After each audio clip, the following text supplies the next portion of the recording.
be a question and answer afterwards. Thank you, Tim. You're welcome. Appreciate it.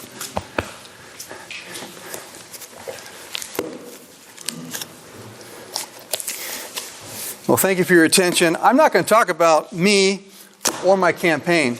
I'm going to talk about the oath and how important sovereignty is and states flexing their sovereignty to save the most precious thing, liberty. The true minority is the individual, not group rights, not extra rights, not special rights. That's going to be the focus of my talk. Over my 32-year career, I've had a front row seat watching all levels of government grow. Correspondingly, I have watched the citizens' freedom and rights shrink. The pace of government expansion has been incremental for most of my career, but since the Twin Towers Pentagon attacks on September 11th, 2001, it has accelerated. The administrative state, the Patriot Act, the NDAA, and now liberty-crushing response to COVID. The size of federal government today, and in particular the federal government, and the reach of its tentacles has so eclipsed the states that most people would have to look in a history book to know it was the states that gave birth to the federal government, not the other way around. Power is supposed to flow up from the people. Instead, we find ourselves covered by the weight of an intricate web of federal regulations and armed bureaucrats that justify their existence under the unobjectionable sounding banner of public safety. Public safety, yes. The federal government cares. They care so much about our public safety that the USDA has made armed raids of family farms for the crime of selling raw milk and organic vegetables. It is wise to question the motives and constitutionality of this level of intrusion in our lives. Government that seeks to remove all risks removes all rewards of liberty. The safety of the nanny state is a prison. They cared so much in the aftermath of Hurricane Katrina in 2005 that FEMA, with the help of duped local law enforcement, set a dangerous, unconstitutional precedent. Abandoning their oath, they disarmed law-abiding citizens, leaving them vulnerable to roaming bands of violent predators. The feds are in our backyards more and more. Much of the power and influence the federal government enjoys over the states has come through the repeated misuse of the Commerce Clause. The original intent of the Commerce Clause on the states was simply to regulate commerce with other nations, Indian tribes, and the respective states in the Union. But since FDR, there have been Supreme Court decisions expanding the meaning given to the Commerce Clause. It has become the primary source for regulatory expansion over the states, undoing the framers' original structure of limited and delegated powers. Let's dispense with a charade that the Supreme Court is independent or judicial. It is neither. It has become just another political and legislative branch of government, effectively a third chamber of Congress, except for the fact that its officials are unelected, operate in strict secrecy, and hold office for life, similar to the inner core of the Presidium in the communist USSR. The court's members no longer are there to judge, but to vote. Consequently, the federal government has jumped the guardrails and is drunk on power it was never delegated. Through intimidation, ignorance, and fear of losing federal funds, states comply rather than nullify unconstitutional regulations and acts, thereby surrendering the principle of balanced power known as dual sovereignty, where each part, federal and state, is sometimes superior and sometimes subordinate to the other.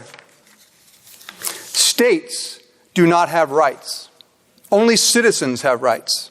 States have powers.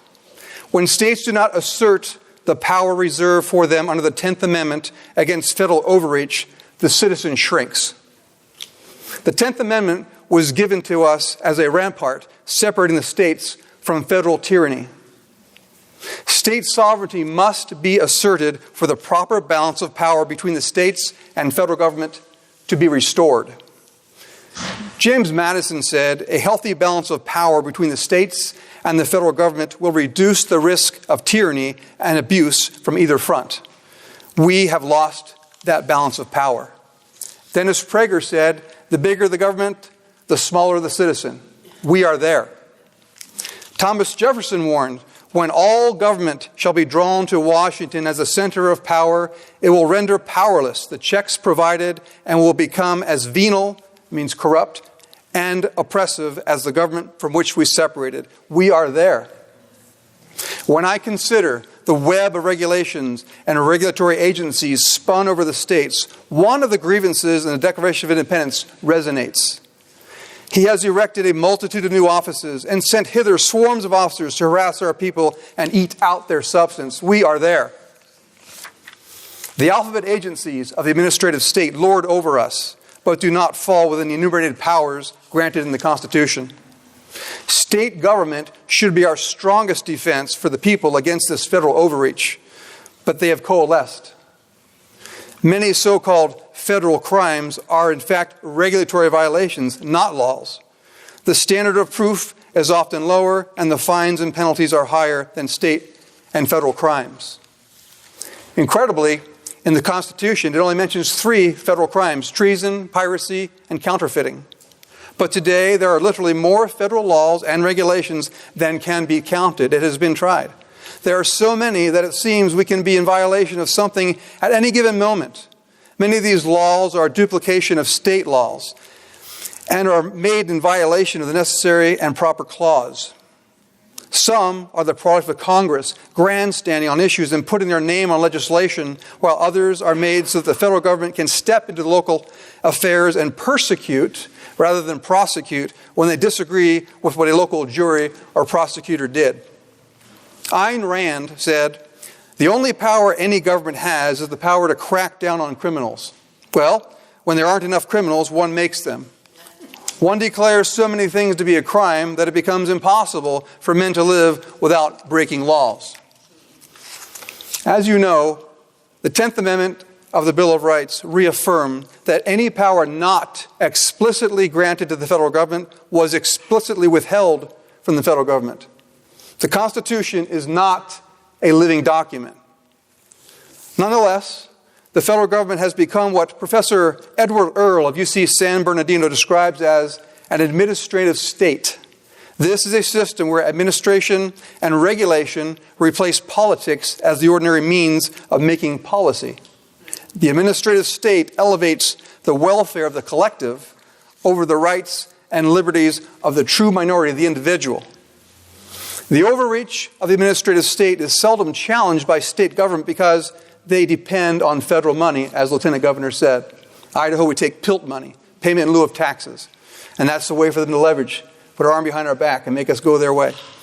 Sometimes state officials cite the supremacy clause to their constituents as political cover for standing down to federal overreach when they should be standing up to it. The supremacy clause is not a federal trump card over the states. This misinformation over the meaning and scope of the supremacy clause has intoxicated federal bureaucrats with an attitude that they have absolute power over the states and has conditioned the people to believe the same when they do not see their state government flex and stand up jealously to federal overreach.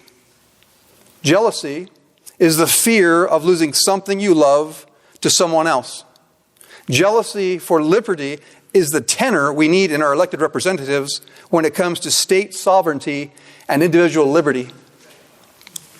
Alexander Hamilton made clear that when U.S. law is not pursuant to its constitutional, limited, and delegated powers, it will be merely a usurpation and will deserve to be treated as such. Certainly, the founders agreed that a supreme law was required for any proper government to function, but the federal government would be limited in its scope and supremacy to only the laws pursuant to the Constitution. Today, our state government is as venal as the federal government. Governor Little has crushed liberty by abusing power. He has been unchecked by the 44 subdivisions of the state known as counties. He declared a state of emergency without meeting the very high bar necessary for such action. Essential versus non-essential businesses, churches closed, in-person trial suspended. The Bill of Rights are the untouchables. And he and city mayors have stepped on the untouchables for almost 2 years now. I'm going to digress here for a moment and talk about the oath. The U.S. Constitution, Article 6, requires that all judicial, legislative, and executive officers of the state and federal government take an oath to support the Constitution. When that oath is not translated into action, in other words, when someone takes an oath and doesn't interpose between overreach and the people, it renders the Constitution toothless and government unrestrained. That's why we've slid so much. That's why the citizen has shrunk and the government has grown.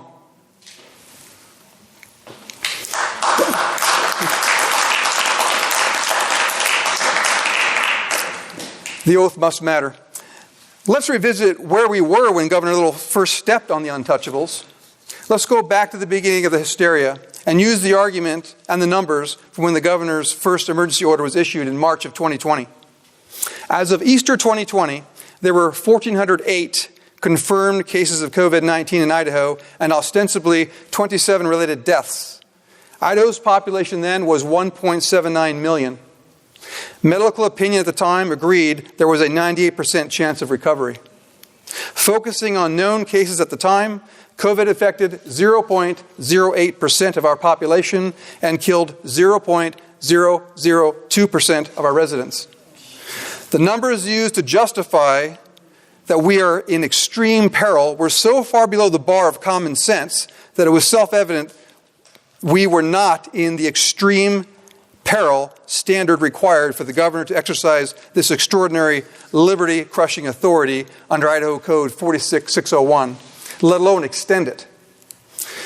Life is precious, and I do not make light of the heartbreak to loved ones' loss from COVID-19.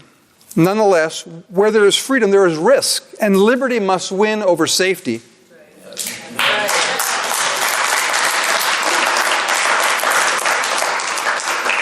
Orders for the healthy to self-quarantine, closing churches, deciding which businesses are essential, requiring a face covering, suspending jury trials, and requiring specific distancing between people are unconstitutional under the 1st, 4th, 5th, 6th, and 14th Amendments of the Constitution for the United States. Our state constitution can be cited also for an equally strong argument. But the governor has the power, you say. Yes, Idaho Code 46601 authorizes the governor to have extraordinary authority only in times of extreme emergency. This is defined as the existence of extreme peril. Are we in peril now? Were we then? No. So suspend in your mind the 24/7 PSAs, public service announcements, that are echoing in your brain. Have we ever been in extreme peril from COVID? No. The risk of contamination and death were and are so minute that reason demands rejecting the false conclusion that Idahoans are in peril.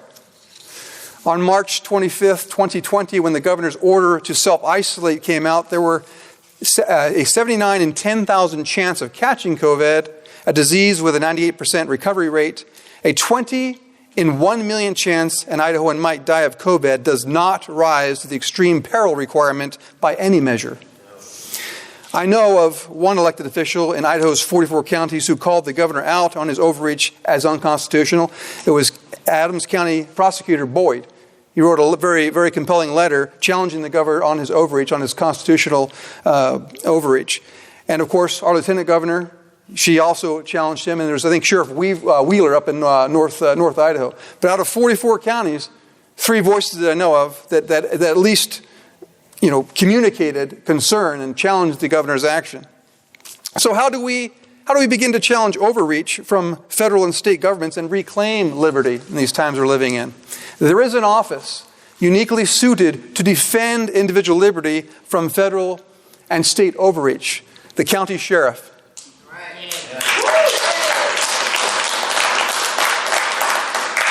When you think of the office of sheriff, you may not realize how uniquely suited it is to defend individual liberty and help restore state power.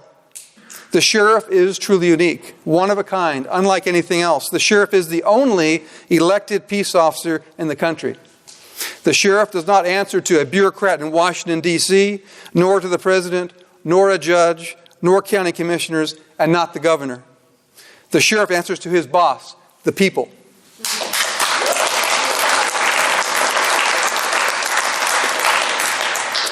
By design, the sheriff is elected and close to the people, chosen to protect them from criminals of all stripes, including overreaching federal and state government. The sheriff is the people's guardian.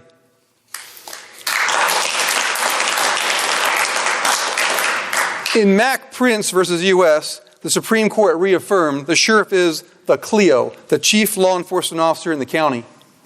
This begs the question, why do we see so seldom sheriffs assert their authority by interposing their office between the people and federal or state overreach?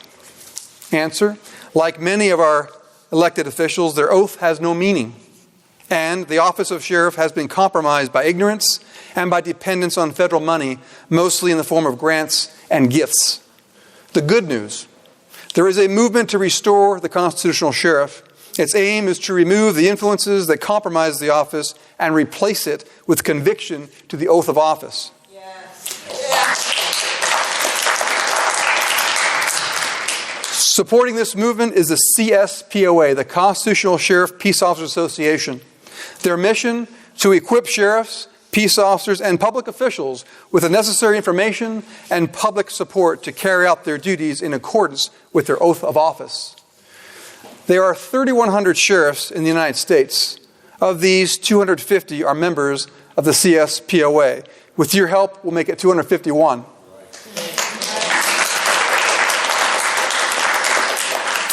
In addition, there are county commissioners and other officials that have joined and are backing their sheriffs. It would seem that these elected officials have asked an important question. Of what value is an oath when the person who takes it yields to the very forces it was intended to withstand? So, what does it look like when sheriffs are led by conviction to their oath? In Wyoming, sheriffs require that feds check in before making arrests, serving papers, or confiscating property. This policy came about after INS, now called ICE, raided the Castaneda family's home. The problem? The Castanedas were American citizens. The Wyoming Sheriff's policy will save lives and protect rights by providing much-needed oversight of federal actions in the states. Other examples of sheriffs standing up. In New York and Colorado, sheriffs refuse to enforce state gun control laws that are unconstitutional on their face. In New Mexico, the Sheriff's Association threatened to arrest feds who come to confiscate guns. Sheriff Johnny Brown in Ellis County, Texas, said he would resist any effort by the federal government to confiscate firearms in his county. Sheriff Brad Rogers of Elkhart, Indiana, told the FDA he would arrest their agents for trespass if they entered an Amish farmer's land to inspect without a search warrant. The feds threatened to arrest the sheriff. He did not flinch, but the feds slipped away, dropping the issue. Yeah. Sheriff Joe Baca in Sierra County, California, told his county commissioners he would not enforce Bureau of Land Management road closures in the National Forest. Sheriff Baca understands that sheriffs cannot be pressed into service to enforce federal regulations. When faced with such interposition by sheriffs, the federal government's response has been silent for the most part. It seems the feds find themselves in the untenable position of defending its practice of overreach against sobering constitutional realities and their own corpus of historical court precedents that favor dual sovereignty over federal tyranny and are clear that the feds have no constitutional basis of authority for law enforcement locally.